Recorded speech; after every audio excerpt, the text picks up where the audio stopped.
Yo, welcome back, Nutrishop family. We are here with episode number 3 of Shop Talk.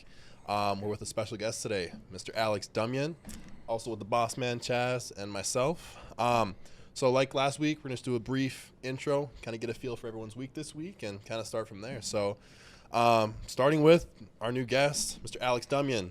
How's your week been? Oh, it's been good, man. I just want to first of all say appreciate you for inviting me on here. Of course, man. Week's been really good. I got a competition coming up, so I've been putting in the work for that. Other than that, just with the snow coming around here, it's been on and off with work, to say the least. But nonetheless, you have your on days and your off days. It's just been a chill week this week. I can't complain at all. Hell yeah, man. Good training sessions? Oh, yeah, absolutely. Good.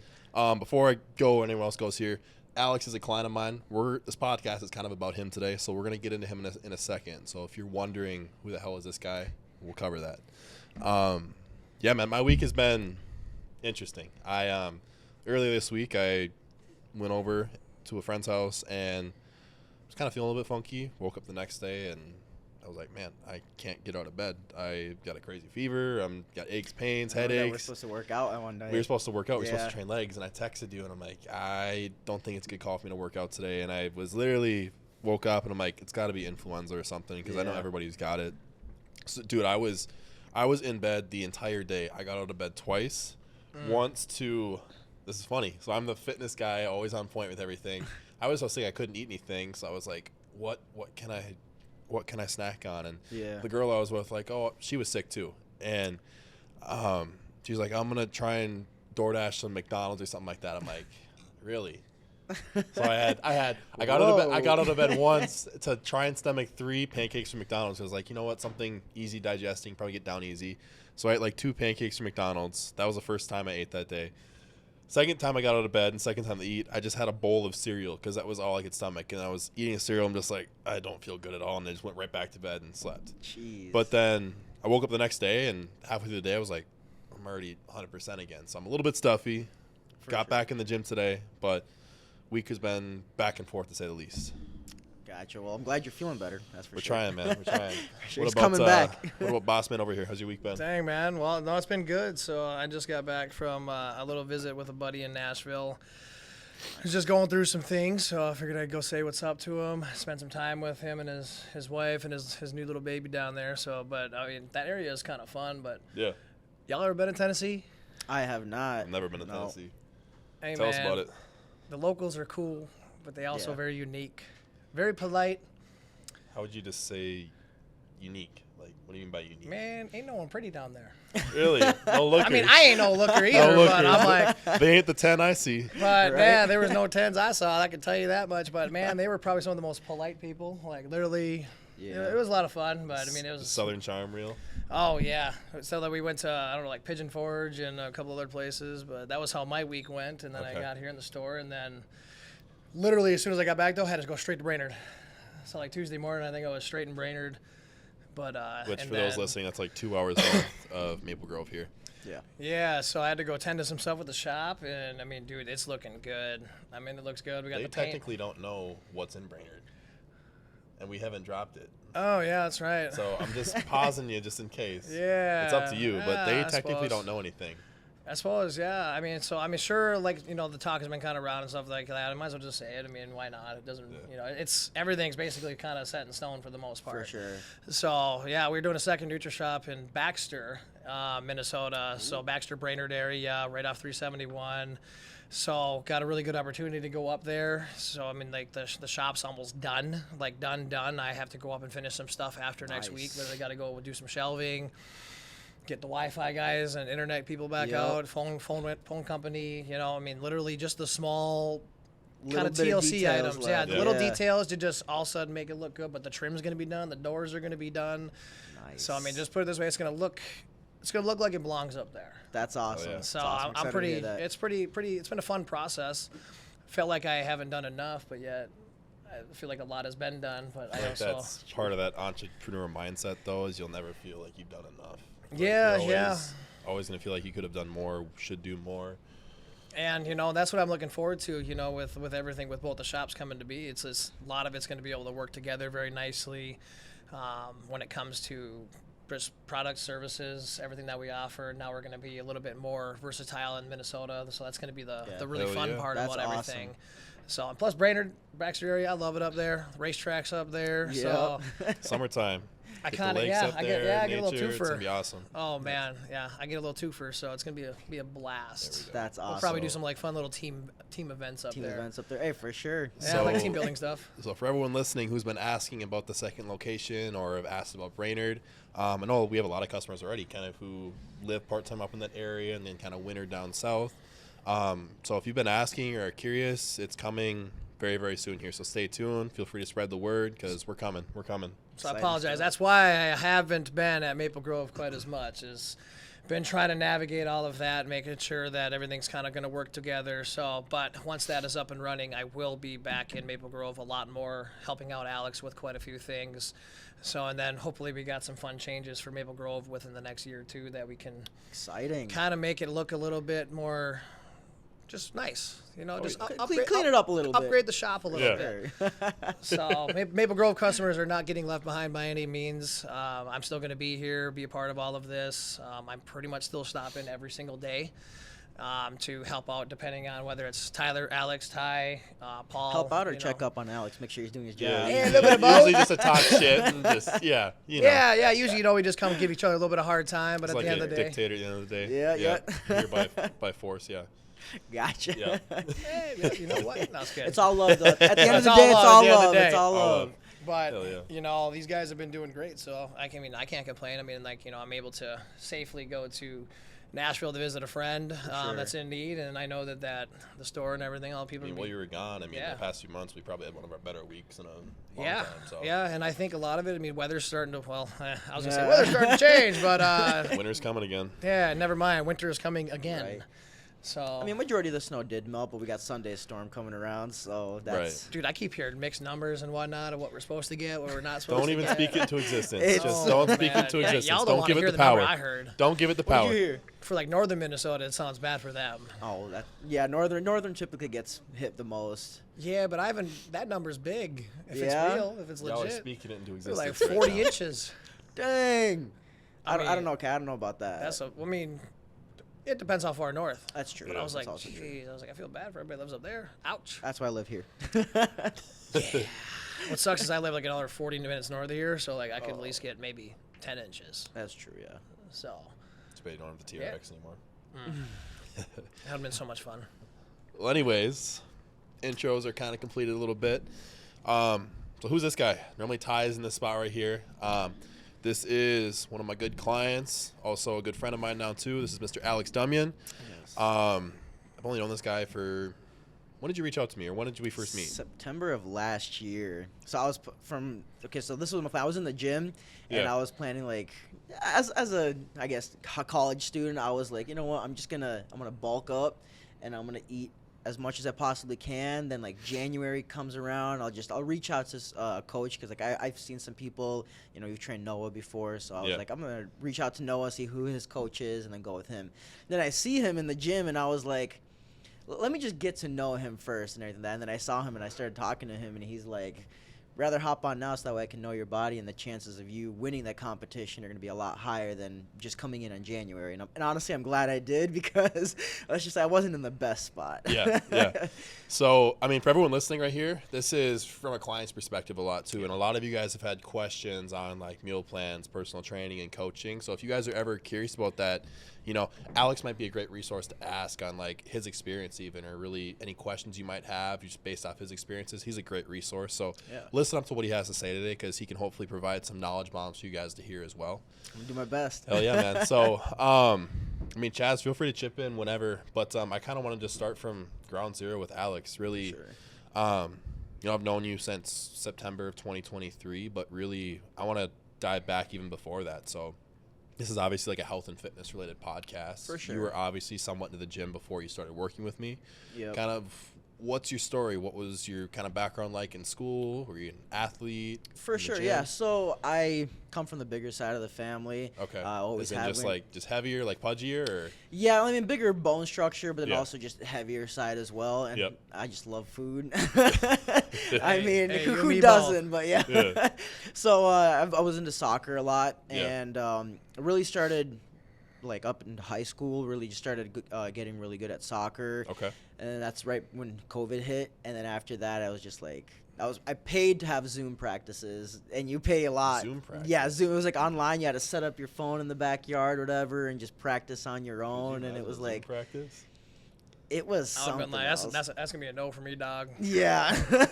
I mean, literally like one season, and then I was like, yeah, I'm not going back in, because they Seems were like also a joke almost. yeah, literally, and they're also trying to like make you wear masks while you're running around in there. It's like, dude, I'm And I was outside, like- man. Literally, I was like, at the end of the No day, comment. you know what? Yeah. I'm not gonna go into that to say Yeah. the least, But, but dang, hold on, I'm old. You Justin, you were in high school still? Yeah. during How old are COVID? you again? Are you 19 or 20? I'm 21 right now. Oh, you're 21. Yeah, Okay. yeah. So this was like maybe 4 or 5 years ago. Okay. That like when COVID came around, I You're guess. Right. still old. I to got say the 10 least. years on you. Yeah. Oh man.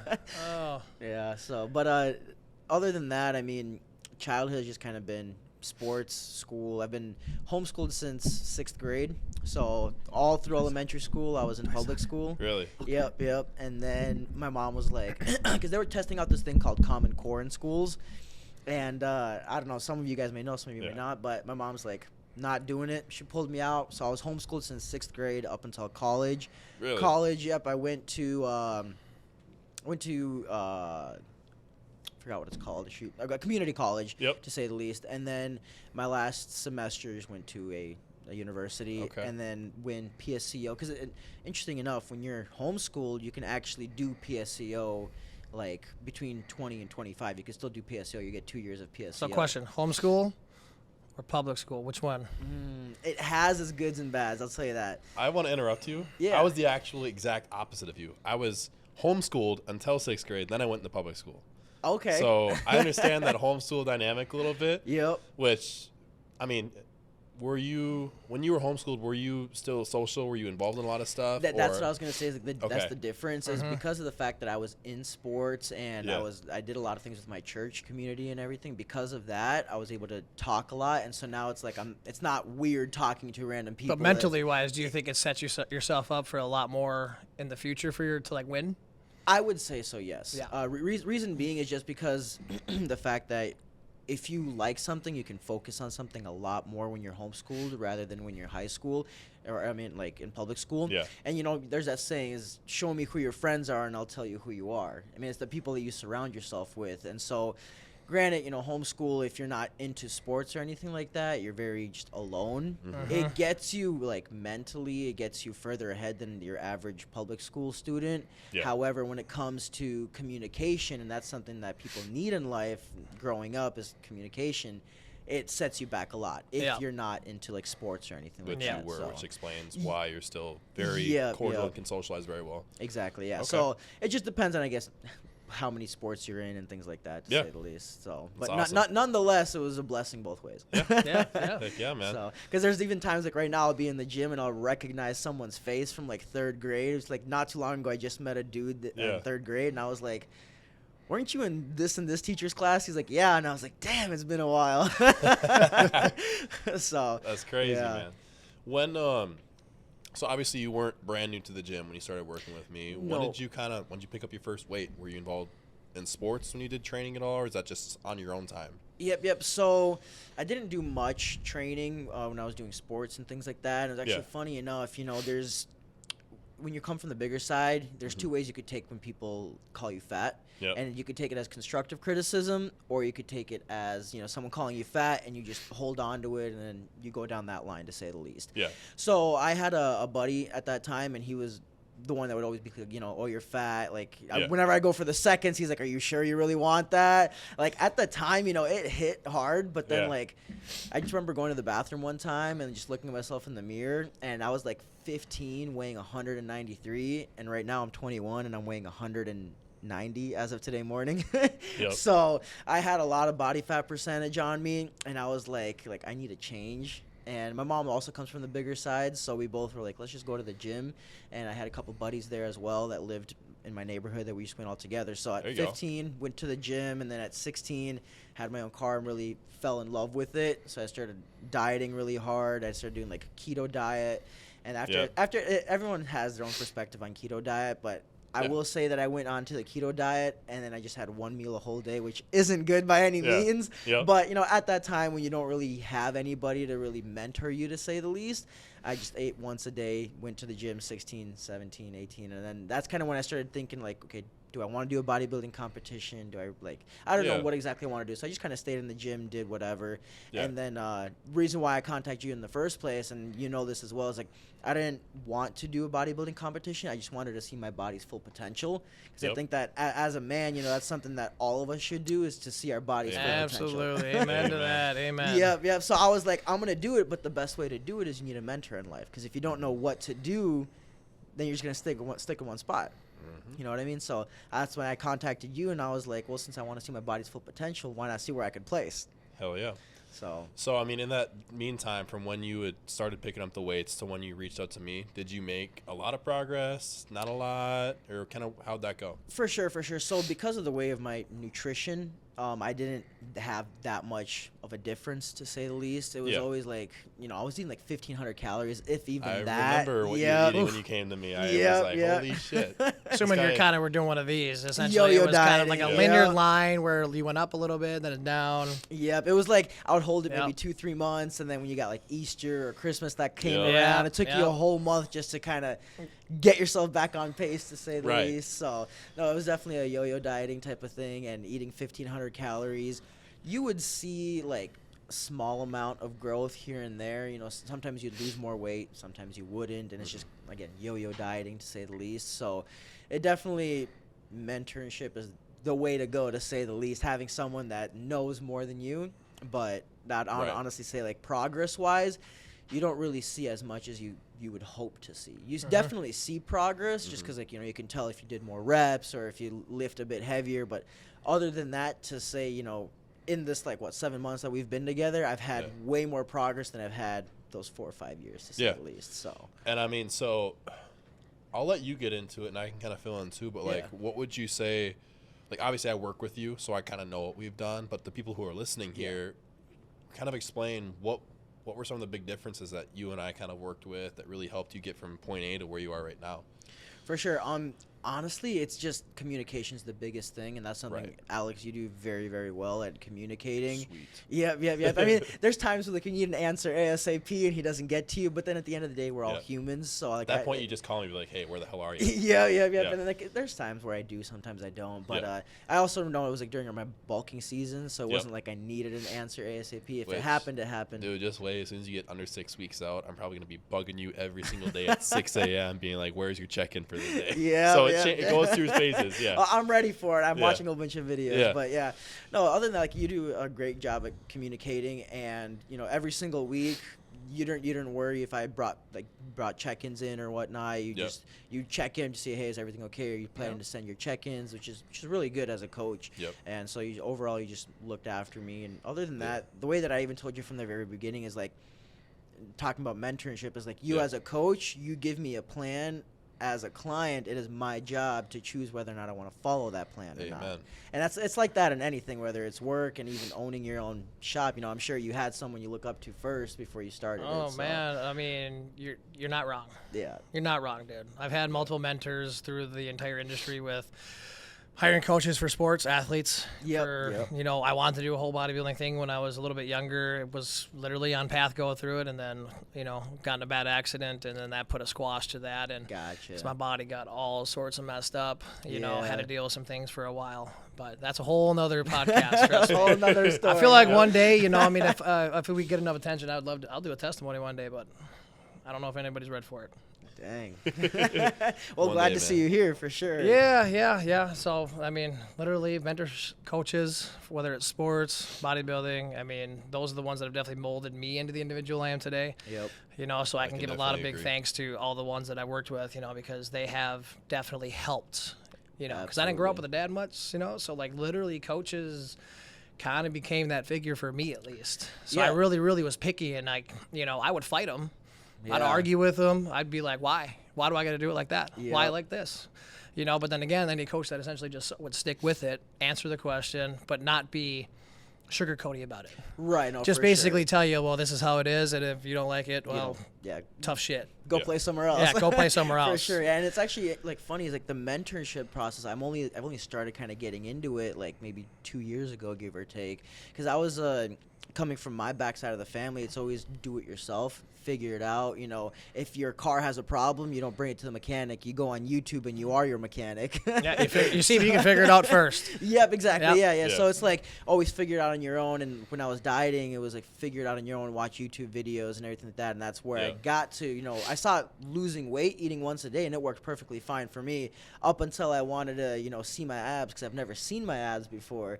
Sure, and then I can see him right now. Oh yeah, good feeling, right? Absolutely, it's a man. good feeling. It's there's this other podcast, or I should say, there's this other guy. His name is Bedros Keuilian. Yep. He says he's also into like fitness and health and everything, but he's like, if you can't stand in the mirror butt naked and say you don't look good, I mean, or say that you look good, in the mirror butt naked, it's like. Then you're not your truest potential. Right. You know what I mean? So that's the way it really works. It's like when you really look at yourself in the mirror and like you said, you don't sugarcoat it. You say it as it is. You don't lie to yourself. The whole world opens up. Hey, trust me, man. If we did a lot less sugarcoating in this world, it'd be a lot better. That's true. That's true. A lot more farther ahead. Yep, and the beautiful thing about having mentors is they say it without sugarcoating it. So like Alex said, when it's 6 weeks out at 6 a.m, he's going to contact me and be like, where's those check-ins at? Yep, that's how it goes. Yeah, 2 weeks out, even more strict. 1 week out, even more strict. And it's going to be like, hey, man, you ready? Yep. Like, let's go. I mean, I'm mentally ready right now. I'm just putting myself there. I can envision it, coming out first place, hands up. What I think is cool is it sounds like you were raised very similar to, like, say, my generation. Essentially, figure it out. You know, like, basically, I'm not going to do it for you. See what you can do first. See if you can figure it out. If you can't figure it out, then come ask a question of how to do it. Maybe we'll give you a tip. Absolutely. So it sounds like you were raised very, very well. So at the end of the day, big high five to your parents. I appreciate it, yeah. You know what I mean? So I think that homeschooling thing did pay off quite a bit because it sets you up, in my opinion, it sets you up a lot more in life. Absolutely. I think a lot of people should be homeschooled till they're like 6th grade. Yeah. And honestly, it's like you said, it depends on where you come from because like both my parents are from the European side. Okay. I think I always mix them up. They weren't born in Europe, were they? They were born. Oh, okay. So my dad was born in Moldova, and my mom was born in Ukraine. And then my mom moved here when she was 12, and my dad came here when he was either 18 or 19. Oh, okay. Yeah, so they've been here a while to say the least. But just coming from like my dad's perspective, his father skipped out of town to say the least, and so he had to really, him and his brother had to work to be able to help the family out. And so just bringing it here, you never know what could happen. You know what I mean? Like nobody was expecting COVID. Now all of a sudden it just came through and everything skyrocketed. Like everybody has to learn and adapt. So he's like, that's something you have to learn as well, is figure it out on your own first. If you need help, we'll help you. But if there's, if you can't figure it out, I can't figure it out, then we'll go to someone who actually knows what he's doing, to say the least. So that's kind of the way it's been. And up until not too long ago, I started looking into mentorship, and not just for nutrition and things like that, but for work as well. Yep. It's like you need a mentor in life if you want to 10x whatever it is you're doing. Right. So. And I think one of the biggest things about you, too, is you understood from the start. And I can remember back on our first ever phone call, like what I do with anybody who's interested in me helping them out, I always get them on a phone call and I talk to them for like 20 minutes just to kind of figure out where their head's at. And quite honestly, like, yes, I'm selling them to buy into my service, but in a way, I'm also letting them know that, like, hey, you're not anybody can just join this team. I got to see where your head's at first, And what he understood from the forefront was like, listen, I didn't even bring it up. I normally have to bring this up. He just said it. He's like, listen, I know you're going to get me what I need, but I also know that it's not going to work unless I follow up my 100%. So he's like, I hope you know that, like, it's never your bad if I don't get the results I need because it's down to me at the end of the day. And that's what he's understood. And that's also why he's made night and day progress. Like, it'd be cool. Like, I don't know if Harris is able to do it, but we should overlay his progress pictures thus far on the podcast. That'd be cool because this guy has dramatically morphed his physique. Absolutely. Like I said, you came to me and you're eating like 1,500 calories. And I think within a matter of like 2 months, what did we get your food up to? Like, what was the highest we got your food? I think the highest was like 3.6 or 3.7. No, we were up till up in the 4K. No, we were. I think we touched like 4.3 or something like that. Yeah. So it was crazy. Yeah, within a matter of a couple of months, it skyrocketed. And the most interesting part is, and I'm just going to say this because my mom's running into the problem with this right now, and I keep telling her, like, get yourself a mentor to be able to go through this. But, like, the point is, what it is that they eat a certain amount, and they think that in order to lose weight, you have to eat less. Yeah. That's where my mentality was. And then I trusted Alex. I was like, I'm just going to follow his plan, see what it is. He bumped up my calories, and, I mean, night and day difference. Like, my body just started working. Food kept going up, but the body fat kept going down. Yeah. And eat more to lose more. Yeah. He was eating 1,500 calories, and he was like, I want to do a show. And I was like, not eating 1,500 calories, you're not. So we got to make a change there. For sure. I want to, like, on the training side of things, though, too, like, what – I mean, we're kind of down to now is your progress right now. Yeah. So I'm kind of wanting to explain to people really what you've been doing to get to where you are. I guess going back to the food before I jump into training. With the food, what was the hardest thing with the food with you? And what was some of the most eye-opening things with the food for you? For sure. So with the food, like I said, I love food. So eating for me isn't really an issue. One thing I did start noticing is like at the 4,000 mark when I would be eating 6 times a day. Because I'm used to eating maybe like once or twice, 3 times at the least. Because eating 4 just means you're fat in the family. So got to stay away from eating 4 times a day. Yeah. And I remember there's times where I would six meals a day and my plate would be more than my dad has. And for a singular meal. Yeah, for a singular meal. And I would come home and he's like, do you just stay at home and eat all day? Because every time I come, you have so much chicken on your plate. Like, you got to save some for us. I don't work just for you to eat chicken. Yeah. So I just remember that. But, like, it was shocking to see how much food I can consume. Like, that's probably the hardest part is at the peak of your bulk. You're finding it a lot harder to consume food. But then on the cut, one thing I've noticed, and, like, I say this to you multiple times, like this one example specifically is Alex had like four caramel rice cakes in my meal plan, and it was perfectly fine. Then he updated it to 6 caramel rice cakes, and my whole body just inflated. So like just understanding my own body as I work with Alex as well was just a big thing. You know, what can I eat? How do I feel? You know, there's times where like I'll be a lot more gassier on one day than on another day, and it's like I'll let him know that, and he'll like tweak something up a bit. I want to interrupt you here. So this guy, as a coach, getting feedback from your clients is like one of the most beneficial things you can get as a coach. Alex does such a great job at giving me feedback. So in his check-in, he'll literally let me know how many times a day he uses the bathroom in his check-in. Yeah. Now, I mean, is that always necessary? No. But down the line in a prep, is that beneficial? Honestly, yeah, that's very beneficial in a prep. So giving feedback, like a lot of people make the mistake of, this isn't working. Oh, this is bloating me. Oh, I'm not seeing progress. I'm just going to change it my own, not tell my coach. This dude literally tells me every single hour of his day damn near. So it's like when he has an issue, I can look at his check-in or look at his feedback and be like, oh, we got to change this. Done deal. Problem solved. Yeah. You know? Like, was it the other day or 2 days ago, I came in mentioning that my head hurt, and he told me to get, what is it, right here? Hey, right here, salt head. Yeah, no, absolutely. He's like, drink this in the morning and then right before you work, or like right after your workout. Yeah. And I did that, and right away my headaches just stopped coming. And I'm not saying it just to say because we're here, but I'm saying because it actually works. The thing is like, when you tell your coach everything, or whoever your mentor is, you know, the things you're struggling with, the things that are working very well for you, when you say it all in detail, it makes your path a whole lot easier. And it's like, there's this thing called like a broken record or a broken phone, is when you pass on a secret from one person to another, at the end of it completely the opposite of what it was. So if you do something on your own without telling your coach, he's going to think it's one thing when you know it's another thing, and they're just going to clash against each other. Hey, I'm glad he said it, not us. Yeah. Just saying, I'm glad he said it, and not on those us. times when you do have those fuck-ups, I'll let you answer this. I'm not going to answer myself, but, like, how was my response when you fuck up? I never belittle you, but it's like we always take every fuck-up, right, and we learn from that, you know? Yeah, absolutely. And if anything, like, a lot of times you've had mess-ups, and it might actually work in your favor somehow. Like, you're like, oh, shit, I accidentally had a cheat meal.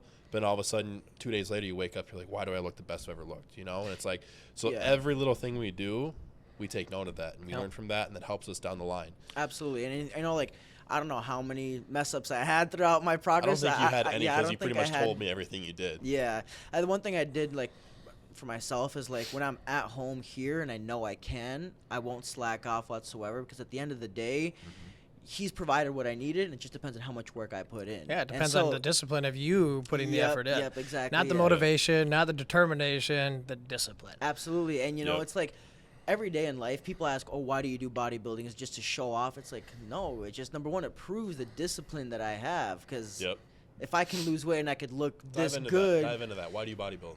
Or why do you just do this? Dive into it. Absolutely, man. I like talking about this. So reason why I do it in the first place is because it'll prove to myself how much discipline I do have. Yeah. Like, and by doing that and, nutrients, things like that, it's all good. Yep. Some people may not be able to afford all of it. Some people can. But at the end of the day, everything you take in, it's to better yourself. Right. So with this bodybuilding, like I said, reason why I wanted to do it in the first place, because I wanted to see my body's full potential. How do I look? And then number one. Number two, what is my mood? What's my progress like with work, with, being with people? The way I like to see it is because of my work, I take care of a lot of homeowners and help them out and everything like that. Because of that, the way I like to see it is if you were to go to a dealership, for example, would you rather go do business with a guy that looks good, that looks fit, got that nice dress shirt on? Or would you rather go with a guy that the dress shirt is sticking out, he's got a hamburger stain on him, and he's like, yeah, come over here, I'll help you out. Yeah. So we got this, and that. Or the guy that's like, yo, let's take a walk around and I'll show you this. You could test drive it. Yep. Actually takes care of you. Yep. And so because of that, I'm like, I want to see, number one, my body's full potential. Number two, I want to be able to be the best I possibly can when taking care of others. Because I know that if I take care of them, in the long run, they'll take care of me. Yeah. Yes, sir. Relationship building, man. Absolutely. You got the key to that at a young age. Yeah. Like at least you got the understanding of it 100%. Yeah, for sure. I So- mean, you have your ups and downs for Oh, sure. of course, and everyone everything. does. But I mean, Yeah. like you at 21 years old, man, speaking like this, I mean, I'm impressed. I appreciate Seriously, it. man. So I'm stoked to see how far you go with Alex on the bodybuilding career and kind of Absolutely, seeing yeah. basically how far can you push yourself. For sure. I mean, my goal, I could say right now, is like I told Alex this. Naturally, I want to be like 200 pounds of lean muscle, just being natural. Some it's obviously possible. For some it isn't. Just You were depends relatively on, lean at 200 this year, but I know what you're saying. You want to be Yep. like Yeah, I want want to be like leaner. Yeah. Yeah, for sure. Yeah, so that's Yeah. kind of like my goal right now is just to do that. And you said like stage weight, you want me between like 160 and 170 in that Yep. area. So that's in itself is 40 pounds of lean muscle that I need to put on, to say the least. But it's just to know that goal of what I want and where I want to be, and keep working until I get there. Yes, Right. And sir. on top of that, it's communication, relationships. Like I met Alex, we started talking, and then all of a sudden he's like, yo, come to Nutrishop, I'll get you what you need. I get here, and then all of a sudden I get to meet you. And it's like now we come in and we see each other, we just talk, chop Yeah. it up and everything. So Yeah, man, and like he got him on that side. I'll help you on the life side. I'll give you some advice on Absolutely, yeah. that. I mean, there's one thing I always want to touch base on with these young guys. It's like everything, business, finances. Yeah. Just being able to kind of give some knowledge on just essentially what I've done, where my mistakes have been. For sure, Because yeah. I was on the opposite spectrum. I was the troublemaker kid growing up. My younger so- brother, to say the least. Yep. So I was Oh, the black Eddie. sheep. Say the black sheep of the Eddie. family. Yep, Technically yep. the middle child. My family dynamic was super weird. So it's like I was on the other side of the spectrum. For sure, but of it. one thing I will say, and the reason why I say this is because my younger brother, Eddie, he's the black sheep of the family, to say the least, but the middle ones, the black sheep of the family, have the best ideas, are the most creative, and 90% of the time, they're the ones that actually end up owning their own businesses and doing something big rather than your Yep. average person who doesn't push themselves. Yeah, it's like, dude, didn't go to college. Yep. I technically didn't graduate high school. My teacher told me to drop out of college. I literally got booted the last trimester of my senior year. Oh, So wow. literally I had like 2.5 months left. That's crazy. Got my transfer papers, and they were like, you can go finish somewhere else. And I was like, dang. You're like, Ooh, "See that's you a later." whole nother story. For sure, yeah. Yeah. My brother is the same exact way. He's homeschooled, Yeah. but like he went from doing your average program to just doing the one where you can fit everything in like a 6-month period, maybe even less. And he just pushed it all off, went to go work, make the money, put it in. And he loves cars too. He just bought a motorcycle not too long ago, wrecked it, rebuilt it, and back on the streets again. Hey, man. So It's the way it goes. Yeah, for sure, it's the way it goes, and it's awesome. Hell yeah. 100%. So But hey, you- guys, I got to split. I gotta go play some puck tonight. I gotta go play an actual game. So hopefully, old man Boss doesn't break a hip tonight. Alex will make fun of me tomorrow, and I'm come limping in the morning.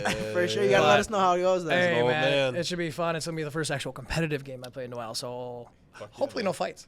Yeah. Have fun. All right. So you mentioned how I might be misplacing this a little bit, but you mentioned how kind of bodybuilding has given you a lot of discipline. Would you say that discipline kind of transfers to all other areas of your life? Or absolutely. Okay. Absolutely. So now what I'm trying to get with that is you're a very busy guy, especially when your work season picks up and stuff. Like, dude, you're a hustler, man. How I'm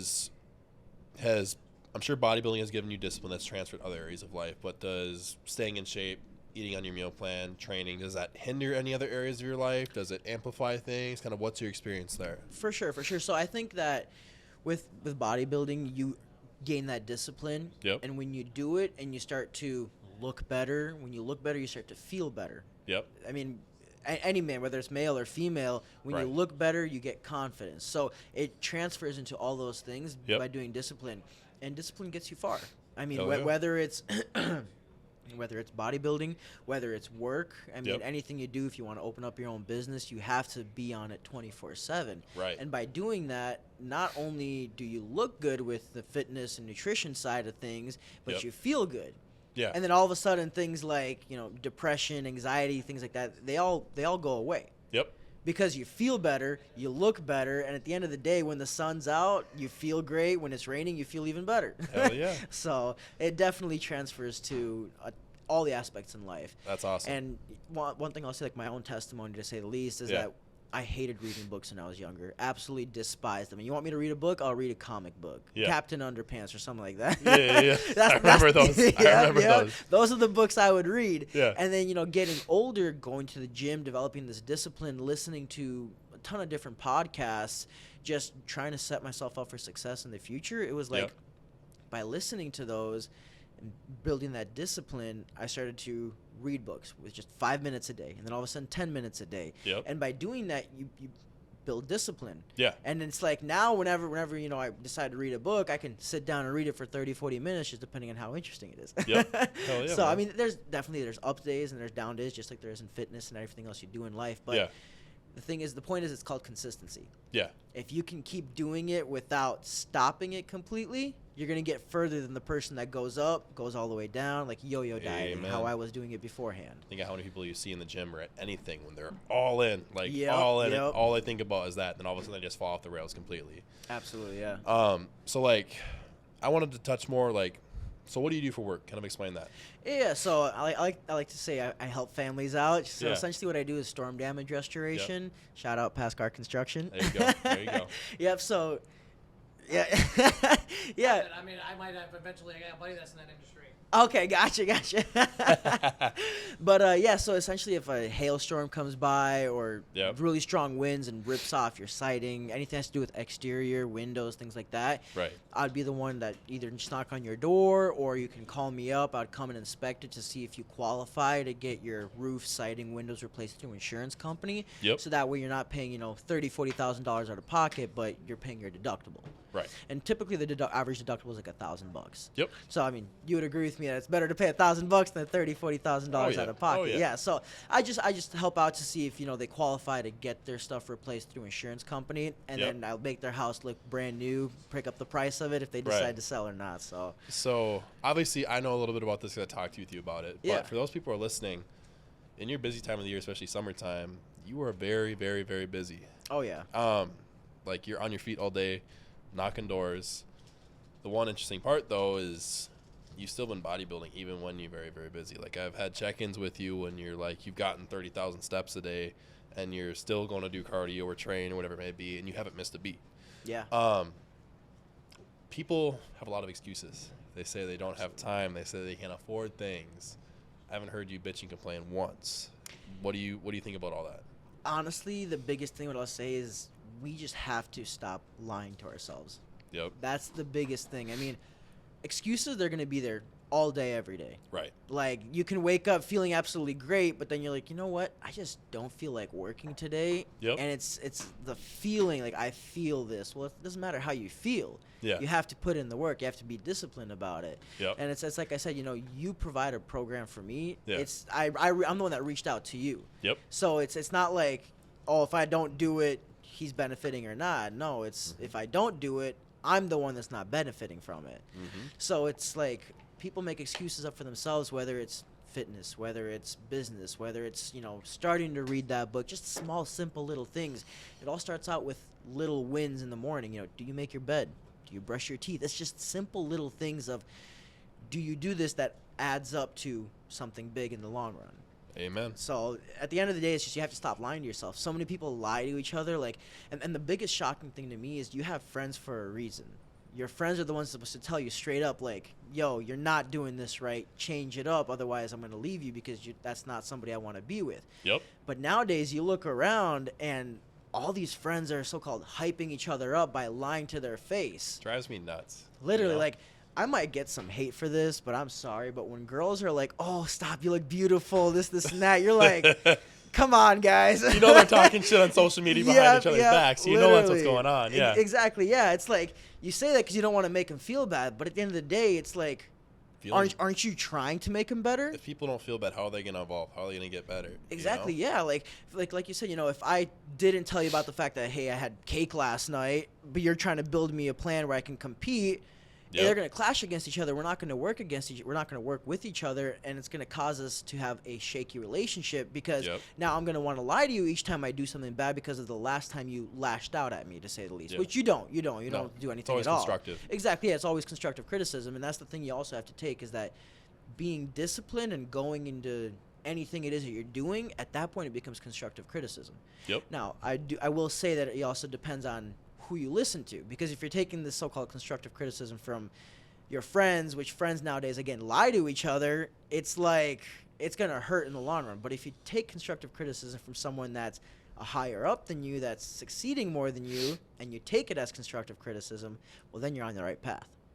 So you can agree or disagree. I don't even know what I think here, but when people who are, you say, higher above you, now a lot of times do you think it's different when you have a friend who's maybe not where you're at in life? Maybe they're a little bit farther behind. Now, I'm not here to judge anybody, but do you think taking criticism is a little bit different then? Is it harder? As or in do you someone who's not doing take criticism, period, from people who are below where you're at? It all comes down to if they want you to succeed or not. Right. And reason why I say that is because my younger brother, Edward, we're both in the same exact industry, both do the same exact thing. Right.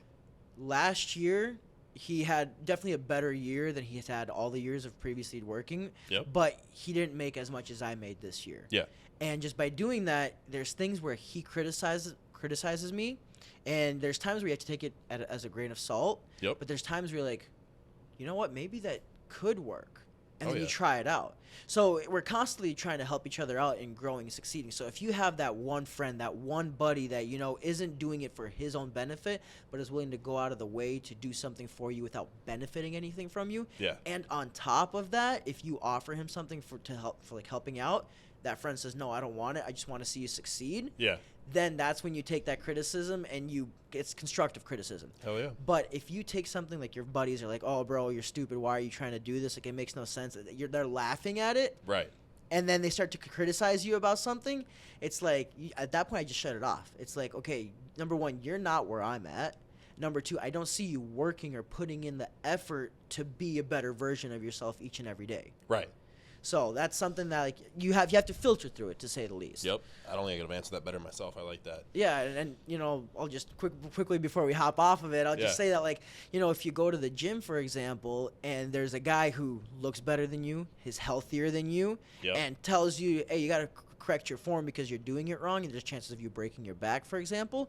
You're going to take that. You're going to listen to that guy. Oh, yeah. But if you go ahead and listen to somebody who just came into the gym and his form is completely wrong and he's just doing everything wrong, doesn't even look that good, and he's like, hey, your form isn't right, you're doing it wrong, are you really going to listen to him? You're going to question it. You know what I mean? Look at any commercial gym nowadays. There's a lot of that going on. Yeah, exactly. You and I have seen, yeah. Yeah, so definitely have to filter through the criticism that comes along. Yeah. Really quickly here. So we'll kind of finish off our talk a little bit here, then we'll answer some questions at the end. Last thing I wanted to touch on with you is the training side of things, actually working out in the gym. Yeah. How was your training before you started with me versus how it is on your training plan with me? And then we also train together sometimes. Yeah. Can I talk about that a little bit? So Absolutely. how was the training change for you? Because you were where you're at, you were stuck, but then we've changed where you are. And that's down to the diet, but predominantly the training as well. Absolutely. And, I will say that, like, in the beginning, it was a lot of YouTube. Yep. You watch your favorite influencers, you watch whoever works out, and you kind of listen to them. You do their thing, and you do what comes easiest to you. I think as humans, that's just kind of how we're wired. Right. We like comfortable. We like what comes easiest to us. So I learned something off of YouTube. It was like 3 sets, 12 reps. That's it. You move on to the next one type of deal. Yep. And that's what I did beforehand. And it didn't matter. When it got heavier, I would always either like swing to do it, or I would just kind of do it as quick as I possibly can and be done with it. Yep. Whereas when I started training with you, you're like, no. When it starts to hurt, that's when the work begins. And I think that's something you could do dog not only mentality, in fitness, but man. in life. Literally, dog mentality. Yep. It's like I was watching a YouTube video today while I was doing my cardio. It's like flowers don't grow unless they get planted in the dirt. Yep. You have to get dirty in order for you to progress. Yep. So it's like when I started training with you, you're like, slow it down, fix your posture, and just take it nice and easy. If you can't hit the reps, don't yank it. Just do it as much as you can. Start doing little half reps, and then put it down. Take your break and either do something else, or if you have more reps, take a break and then get into your next set. Oh, yeah. So it's definitely changed night and day difference. And by doing it within the past 7 months, I've had more change than I've had for the past 3-4 years. You've gotten a lot stronger, haven't you, too? Oh, absolutely. Yeah.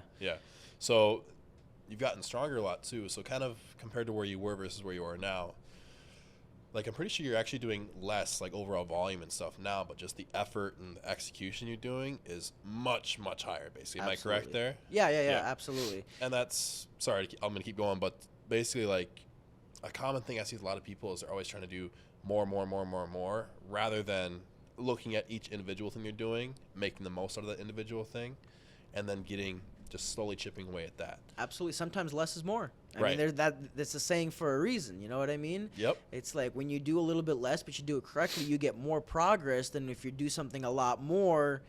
You're barely going to move a millimeter, if even that. How many days were you training per week before we started? Like 6 days? 5 days a week, give or take. I guess we're kind of consistent there, too. Yeah, it was just typically like I like to have my Saturday and Sundays off just because being high school, college, you go hang out with your friends and everything like that. But then as soon as I started kind of taking this more serious, I was like, okay, I put the time away to go to the gym to do it and everything like that. So. Hell yeah.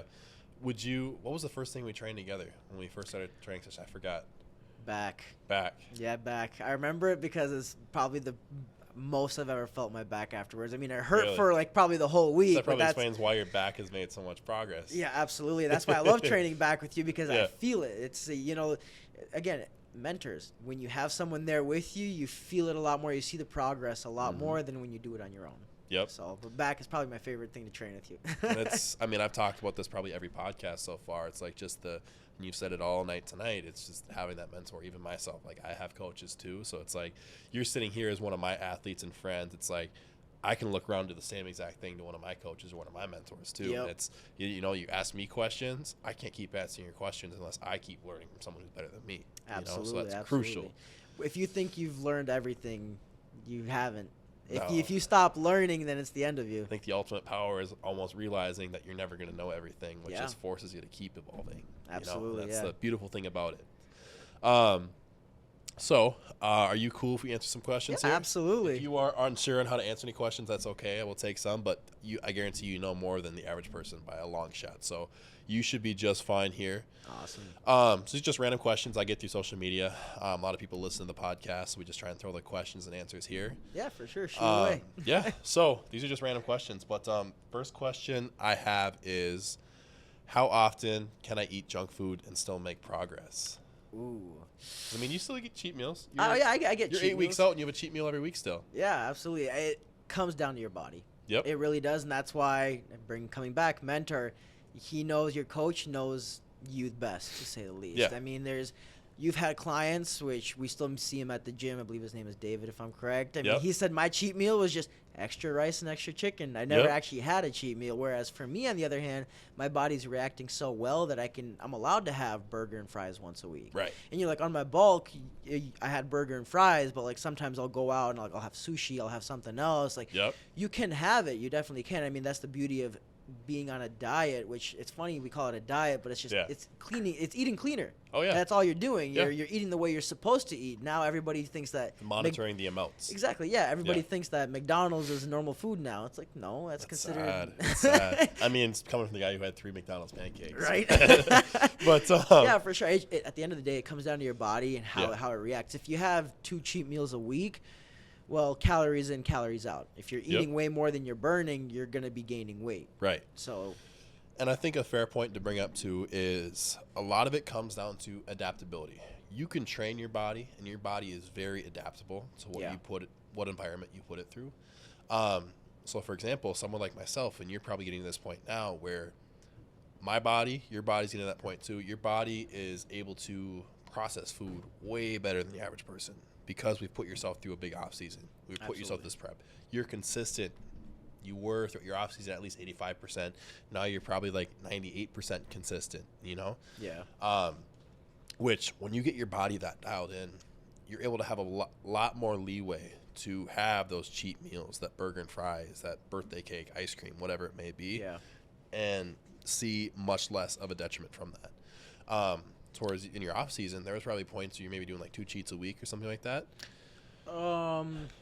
Yes. Here and there. Here and there, yeah. It wasn't something that I would like completely stray off track and just. Do you go think it enjoy added any detriment to you at all, or really held you back much? Honestly, no. Yeah. I don't think it did. Honestly, it actually made the process of it a lot more fun. Right. And I think that's a big point to bring in too is junk food, cheat meals, whatever you want to call it. There's enjoyment to that. Absolutely. And what's the point of being so disciplined and being so driven to achieve a goal if we can't enjoy ourselves at the same time? Now, there's enjoyment from achieving that goal. Hell yeah, obviously. Yeah. But the cliche saying, you have to be obsessed with the journey. Obviously, if you hate the journey, why are you working towards the goal? You know, so Absolutely. If we can throw in a little bit of moderation here and there, I think that makes things go really easily, especially when you're consistent 85-95% of the time, and your body can then handle those situations. Now, if you're just getting into things and your body doesn't know what's going on, you probably can't do as many cheat meals or junk foods right away until you get your body to adapt. Absolutely. And, you know, when I first started with you, there was no cheat meals probably for like a month to 2 months. And, you know, watching a whole bunch of YouTube videos of people on their, like, cuts and things like that, no cheat meals. Yep. I was mentally prepared to not have any cheat meals, and that's why, like, I wanted to start in January because I really wanted to get past Christmas, just enjoying myself and everything. Yep. But I started in September, and probably by, like, end of November, beginning of December, you started implementing once a week cheat meals. And then when it came to around Christmas, you're like, just go enjoy yourself. Don't bother with it. And I think that once I got that, I was like, I fell in love with it. I was like, so what you're saying is I get to eat a lot of food, I get to train, and on top of that, I get to eat junk food. Yep. So that to me was awesome. I'm not telling you to go be a fat ass, but you realize how it all kind of works in moderation there too. Exactly, yeah. Which it's very important, especially with bodybuilding. Like, I'll be the first one to tell you, you probably won't have cheat meals your whole prep. I'm probably going to pull them out, you know, once we get within 4 weeks out. Yeah. If not sooner if they need to be. But the way your body's progressing, we could probably leave them in throughout the entire prep and be just fine. But just for the sake of consistency, I might pull them out a little bit. For sure. But I forgot what I was saying. I lost my train of thought here. But basically just like there is, bodybuilding, it's very obsessive. It's very strict. We're very disciplined. We still have to have our fun. We still have to have our moderation and stuff like that. So that's the biggest thing there. So yes, you still can eat junk food and make progress. You just have to train your body to do so and understand your body a little bit more. That takes time, discipline, dedication. And then you can do that. For sure. So next question. This is actually perfect for you. As a 21-year-old college kid, am I wasting away my life if I truly pursue the gym? So I think this is someone who is like just fully locked into the gym, eating a bunch, training a bunch, sleeping, repeating. At one point I was kind of that kid where I didn't go out at all. I didn't do anything party-wise. I had no social life because I was just so involved in the gym. Is he wasting away his life? Do you think there's power in that? What's your opinion on that? Well, first of all, I want to say big congrats to whoever commented that, because just understanding that in itself, acknowledging that, you're way ahead than your average 21-year-old. Right. For sure. And the second thing being is I would say, you know, I thought about it as well. Yep. It's like, am I throwing my life away by constantly going to the gym? Is this something that's going to benefit me in the future? Yep. It all comes down to the route you take in life. I mean, you were just in Dubai. Yeah. Living it up. Yeah, literally. So it comes down to the route you take in life. You know, if you're trying to be social media and go to the gym and work that way, all I gotta say is consistency. Yeah. You have to be consistent. You have to be entertaining. If at some point you decide to stop, well, then guess what? All that progress you did, it's a waste. There's no point in doing it. However, if you're just in the gym to look good, be fit, and, you know, work a 9 to 5, you can do that as well. That is not an issue. It just comes down to, you know, what are your goals in life? Yep. That's it. Like I don't work an average 9 to 5. Yeah. I'm commission based, so if I don't put in the work, I don't get paid, to say the least. And for me, it's like I'll take 2 hours out of my day to come in and do the work because, number one, going to the gym, I used to wake up at this last season. I woke up at 5:30 in the morning, at the gym by 6 in the morning, back home at 8, and I was at work from 10 till like 7:30 p.m. I've had those exact same days. Yep. But like, when you go to the gym in the morning, when you come back out and you see the sunrise, man, you just feel so good. Like, you're ready to kill the day. So as a 21-year-old, if this is bodybuilding in itself or just going to the gym is something you plan on doing for the rest of your life and it's a career path you want to go to, do you want to go with it the social media side, or are you trying to go with it like just as an everyday thing while working a 9 to 5 or while working a commission-based thing? All of it is good. Right. At the end of the day, it's if you're doing it as like a passion, just something for the fun of it, you got to understand, you know, sometimes you won't make it to the gym. Right. And you got to not kill yourself for it, to say the least. But you still make great progress. Exactly, too. Yeah, you make great progress. And even now, like I used to work 5-6 days out of the week, and now you have me resting twice a day. The first time I took my rest day, I had no clue what to do with my life. It's like I felt like resting I was twice a week, right? Right, yeah. I rest twice a week on the rest day, or the plan right now. But like the very first time I signed up with you, you gave me 2 rest days throughout the week. And it was the first one's like on a Wednesday. That's typically a leg day for me. And I'm like sitting at home. Well, I got 2 hours. Like, what in the world am I doing? So it takes time to, like, you can't kill yourself over it, to say the least. Hell yeah. I think another big point to that, too, is, you know, I think obsession is good in moderation, obviously. And I think there's a whole lot of power in when you are so passionate about something. I'm like, ride that out, man, even if you put some things aside in the part-time. Now, 21-year-old kid, it all depends really. Do you know what you want? Do you know what your purpose is? Do you have any idea what your potential is? Absolutely. I think, you know, if you are just that person, you're just like, I want to just be in the gym 24/7 because it's like it's new, it's fun, you really don't know if it's going to do anything for you, but that's all you're obsessing on, I think you might miss out on a little bit of stuff there. I just know personally, even with me, like I was that kid, I was that 21-year-old kid not doing jack shit just because all I would do is I go to the gym, I'd go home, eat, I would do school or work if I had to, and I would just do that. I wouldn't go out. Saturday nights I'd be at home. And I think that there's definitely value in that, but also at the same time, I'm not saying go be a degenerate and do drugs and party all the time, but I am saying it's still very important, especially being as a younger individual, to get out, go socialize, network. I mean, even going to events or parties, I mean, you still meet people who provide business opportunities or business ventures, even great friendships, you know? Absolutely. And that's something that, I'm not saying you're going to miss out on that, but that's something that you might not always be around. So I think, especially if you're 21, I'm going to say that you can probably at least 2 times a month go do something with friends, family, that's outside of your normal discipline routine, you know? Yeah.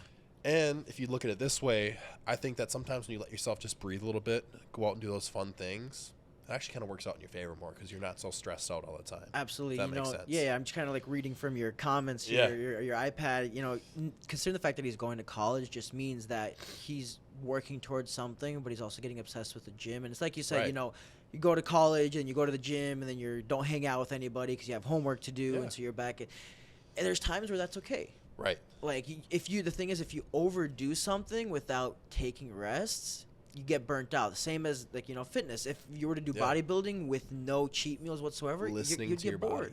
You'd get bored. So it's like, don't be afraid to, if you love the gym and you go at it for a certain time, don't completely forget about your friends. Yeah. You go with them, invite them to the gym. Shoot, you might find someone that actually likes going to the gym with you, and it just becomes a lot more fun.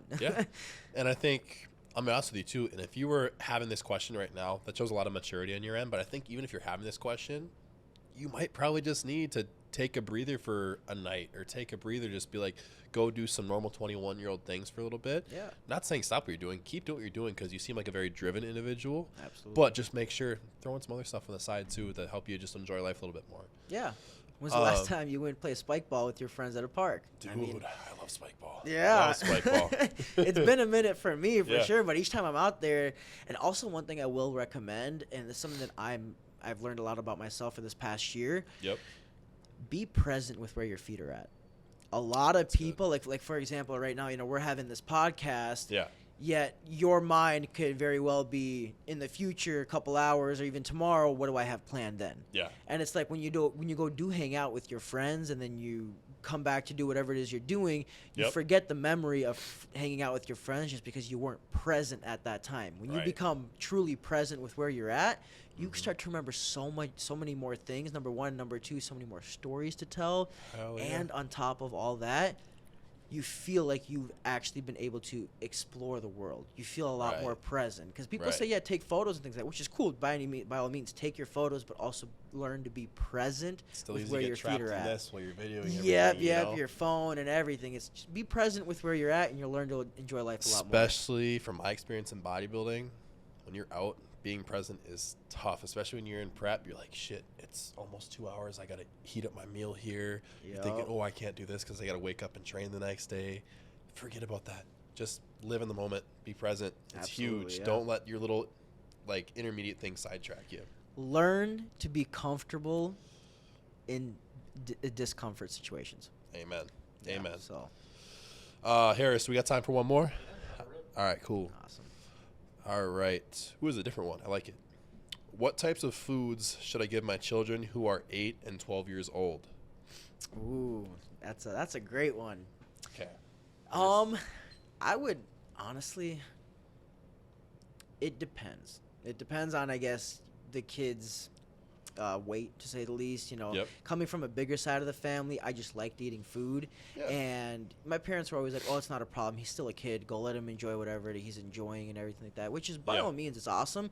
But getting into your teenage years, you kind of have to start looking about more what they're eating. Mm-hmm. Another thing I'll also say is, when you start eating cleaner, having steaks instead of pizza or something like that, you feel a lot better. Number one. Number two, you're a lot more functional. Same aspect goes for your kids. They are a lot healthier. Mm-hmm. They feel a ton better when they eat cleaner rather than eating a ton of junk food, to say the least. So, and I think, especially 8 and 12 years old, those are not ages where you need to really be concerned about your kid's body composition. Now, if you have a kid who's got a weight problem that needs to be looked at, maybe look into it there, but I'm just going to assume your kids are normal kids, obviously. Yeah. Now, when your kids are 8 and 12 years old, they're active as hell. They're running around everywhere. Maybe they're in sports. They're going to school. A big thing I noticed is, and I look at it now and I compare it back to when I was younger. We all had the friends I was this friend, who had the parents who were health freaks that always had their kids eat the barley green juice and pack their healthy lunches and stuff. And then we had the friends who would get, pizza every day or ramen for lunch or something like that. Look at the friends who had the healthier upbringing versus the friends who had the unhealthy upbringing. Yeah. Look at where they're at in life now. Absolutely. And especially, I don't want to get into conspiracies at all, but just the quality of food, especially in America, is not what it used to be. Absolutely. Especially if it's processed junk food, So I think at the very least, I'm not saying you need to give your kids 200 grams of protein, but I'm saying whole, simple ingredient foods, vegetables, fruits, good grass-fed meat, simple carb sources like rice and whatnot, and also their kids. Let them have their junk food here and there. Absolutely. I was just about to say, I'll hop on that. The big meals, make sure they're clean, make sure they're healthy. Yeah. Snacks, by all means, go have some ice cream. Get your kid off the iPad. Yeah. Get them off the iPad. Speaking of, I'm on an iPad right now. Have a home-cooked meal with the family, and if they want to have a bowl of ice cream for dessert, go right ahead. If they want to have a sleepover with their buddies and have chips and popcorn, those are great memories. Let them have that. But look at the moderation, 85% of the week, have those good home-cooked or whole food meals. Absolutely. And then have room to have the fun stuff at the end, I think that's very important. I just want to add this in really quick. Yeah. I've seen it a lot with parents, too, just being a coach, working with individuals. Yeah. I've even had clients ask me this, what should they be giving their kids? Sometimes it gets a little bit scary just because you have the parents who are so hyper-fixated on what they're doing to themselves. They're like, ooh, I need to hyper-fixate on what I give my kids. Or you have some middle-aged house mom, Martha, who is struggling to lose weight. She's like, I don't want my kids to go through the same thing I'm going to go through, so I want to restrict my kids' diet too. And it's like, ooh, you're really barking for a lot of potential negatives there in your kids' health down the long run. Absolutely. I was just going to say, I'm going to hop on that. Be the example. Yeah. Be the example. There's a lot of, as a parent, you know, I don't have any kids by any means, but I listen to podcasts of those that are successful in life and have kids. Yep. They're the examples. Yep. It's like if you tell your kid to get off the phone while you're sitting there on the phone instead of reading a book, they're going to be on the phone. Oh, so it comes down to you first. You know, if you're the one that eats healthy, eats clean first, it's going to trickle down to the kids because they're going to want what mommy or daddy has. You know what I mean? Like when they see some cereal, yes, it tastes good, but when you got the steak over there and it smells good, they're going to come over there. They're like, oh, can I have some? Let me try some of that. And then all of a sudden you start giving it to them. And again, they're kids. Every once in a while, give them something to chew around on. Like, like Skittles or something like that. I love Skittles. Or Reese's Pieces. Oh, that's good. But, I mean, that was me. I mean, I used to get so mad at my mom because I'd always have the boring, healthy lunch or whatever. I used to literally try and trade my lunch, but nobody wanted to trade with me when I was younger because I was that kid. But it's like eventually I reached a point where, like, I saw all the other kids. They were just doing worse in sports or, like, they were getting a little bit more out of shape as they got older. And I was like, I'm only getting in better shape. And I was like, wait. My mom might have been right about something, you know? Yeah, and I can attest to that. I mean, playing around in soccer as a high school student and eating crap and then getting on the field, you feel like crap. But when you eat healthy food, you feel healthy and you're a lot more honestly active. Don't realize that you felt like crap until you start eating healthy. Oh, you know? Yeah, absolutely. It's like one of those things, like, you know, every once in a while you'll eat something and you get really bloated. You're like, bro, I just don't feel good. Now you have two extra rice cakes. You're like, wait, that didn't sit right. Exactly. Yeah, it's like when you're eating like that and you eat like crap and you just don't feel good. Yeah.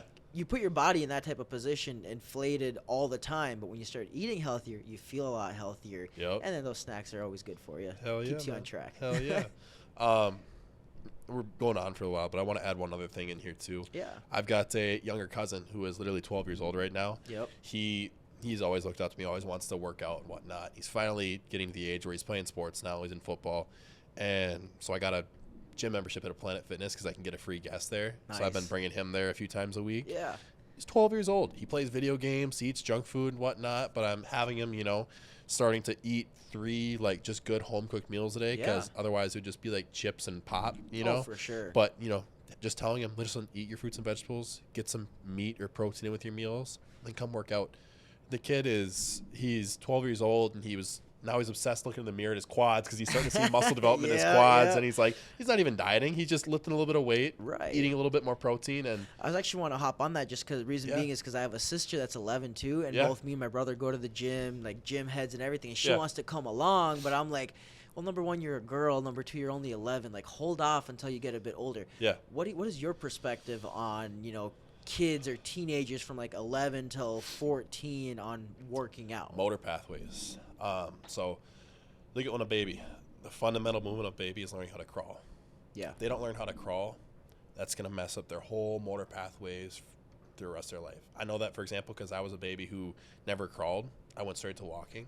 Okay. And this is actually really random but weird.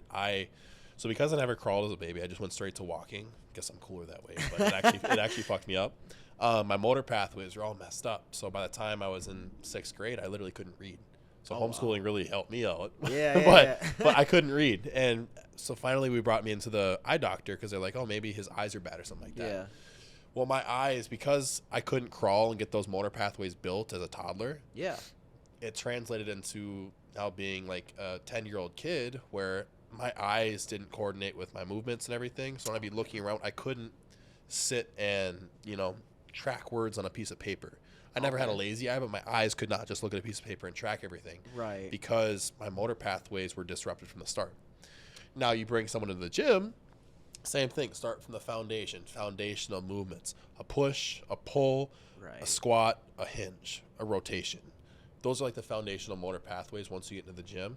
So someone who's brand new, we might start them off push-ups, pull-ups, squat jumps, box jumps, stuff like Body that. weight. Things that you might do back in gym class, Yeah. Start them there, have them master those movements, because I guarantee you put them right under a barbell their first day, they're going to look like a shit show, So you start from ground zero. Been there. And, and if, especially if they haven't hit puberty yet, their spine is still growing and stuff like that, I wouldn't throw a lot of weight on them, but get them used to good form and have them enjoy that and find little progressions within that. Like, you might not be having them add on 100 pounds, but like, hey, if they have a progression, be like, hey, you could do a push-up like this. Yeah. Try and slow it down and control a little bit more, so they just build up more motor recruitment that way as well. I think that's really the foundation of, just younger kids being in the gym, is just simplicity like that. Yeah. So that's awesome. Great I don't know. Does that help at all? Oh, for sure. Okay. Yeah. Okay. So Alex, did you have anything else to say for the podcast at all? Honestly, not much. Okay. Just discipline goes a long way. Yeah. I mean, nowadays, if you look at everybody likes comfort. I mean, we're just wired that way to like comfort. But like I said before, if you find comfort in the discomfort of doing things, life is going to become a lot easier. When you learn to have the enjoyment through the stressful periods in life, then you'll enjoy the more calmer periods in life a lot more. Hell yeah. And you're constantly going to be progressing. So. When's your show date? Ooh, end of May. I think it's the 25th. 25th. May Yeah, Labor 25th. Day. Labor Day. Okay. Labor Day weekend. That's going to be a very busy show. I've got a lot of people in that show. I'm very excited. Yeah, I'm excited too. You said you had there was one of your clients that are in the same class as I am. Yeah, there's going to be another one. So I got 2 clients who are going to be on stage with each other. So which one do I like more? No, everyone's treated equally. It comes down to who put in the most work. Yeah. And told their coach about their cheat meals. Yep. There we go. So if you guys are curious at all, I think it's like May 25th, the Mr. Minnesota, Natural Minnesota. Alex is a natural athlete. So if you are curious about his progress at all, reach out to me, reach out to him. I'm sure he'd be happy to share. Natural athlete. So for all you natural athletes out there wondering what's realistic, what's not realistic, Alex is a very great representation of what you can achieve. I think it was a great podcast. Please continue to leave questions, comments, concerns for us. We always want to answer them during the podcast. Hopefully, we do our best to explain everything. I just want to apologize. I'm recovering from a sickness. My nose is running like a faucet. So every now and then, I'm just having to wipe my damn nose down. So I apologize there. So we will wrap this up here. Absolutely. Episode number 3 of Shop Talk. We're out. Peace.